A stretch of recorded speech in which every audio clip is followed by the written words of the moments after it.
बड़े मजे की जगह है ये। ओह, आप कौन हैं? मैं मॉलिक्यूल हूँ, मेरा नाम हैरी है। मॉलिक्यूल? ये मॉलिक्यूल क्या होता है? जब आपकी तरह के एटम्स आपस में मिलते हैं और इकट्ठे रहते हैं तो मॉलिक्यूल बनता है। अच्छा, लेकिन एटम्स कब, कैसे और क्यों आपस में मिलते हैं? ये देखें, मैं तो अकेला हूँ। हाँ, बिल्कुल आप अकेले हैं, इसीलिए तो आप एटम हैं। और हम बहुत सारे हैं और हम इकट्ठे रहते हैं, इसलिए हम मॉलिक्यूल हैं।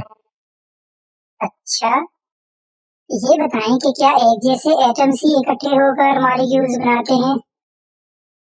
नहीं, कोई ज़रूरी नहीं। अगर एक जैसे बहुत सारे एटम इकट्ठे हैं तो इसका मतलब है ये कोई एलिमेंट है, जैसे ऑक्सीजन, नाइट्रोजन वगैरह। और अगर मुख्तलिफ एटम्स आपस में मिलेंगे तो फिर भी ये मॉलिक्यूल बना सकते हैं, जैसे वाटर मॉलिक्यूल है। वाटर मॉलिक्यूल वो क्या होता है?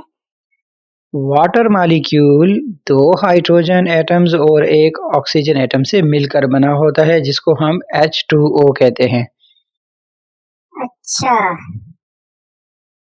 अच्छा, और क्या ये मुख्तलिफ एलिमेंट्स भी आपस में इकट्ठे हो सकते हैं? बिल्कुल हो सकते हैं, मुख्तलिफ एलिमेंट्स इकट्ठे होकर कंपाउंड बनाते हैं, जैसा कि सोडियम क्लोराइड, जिसे हम नमक भी कहते हैं। अच्छा, यानी सोडियम और क्लोराइड, ये दो एलिमेंट्स मिलने से सोडियम क्लोराइड बनता है जो कि कंपाउंड है। जी बिल्कुल ऐसा ही है। ओह, ये क्या है? ये तो कुछ थोड़ा मुख्तलिफ सा दिखाई देता है। मेरे पास तो एक जितने प्रोटॉन और इलेक्ट्रॉन हैं, लेकिन इसके पास प्रोटॉन ज्यादा हैं और इलेक्ट्रॉन कम हैं। जी, आपके पास चूँकि प्रोटॉन और इलेक्ट्रॉन एक जितने हैं, इसलिए आप एक न्यूट्रल एटम हैं और ये आयन है।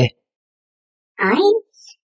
जी, ये आयन है, चूँकि प्रोटॉन पर पॉजिटिव चार्ज होता है और इलेक्ट्रॉन पर नेगेटिव चार्ज होता है। और अगर किसी भी एटम के पास प्रोटॉन्स की तादाद इलेक्ट्रॉन्स से ज़्यादा हो तो वो आयन है।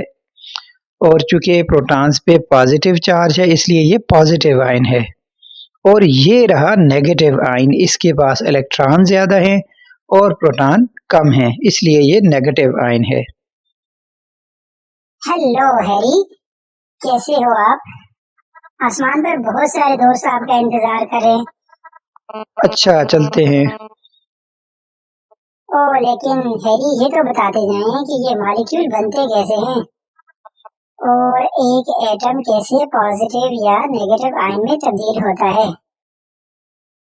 अभी चूँकि मेरे दोस्त इंतज़ार कर रहे हैं, तो अगली मुलाकात पर मैं आपको इसके बारे में बताऊँगा कि मॉलिक्यूल्स कैसे बनते हैं और कैसे एटम पॉजिटिव या नेगेटिव आयन में तब्दील होता है।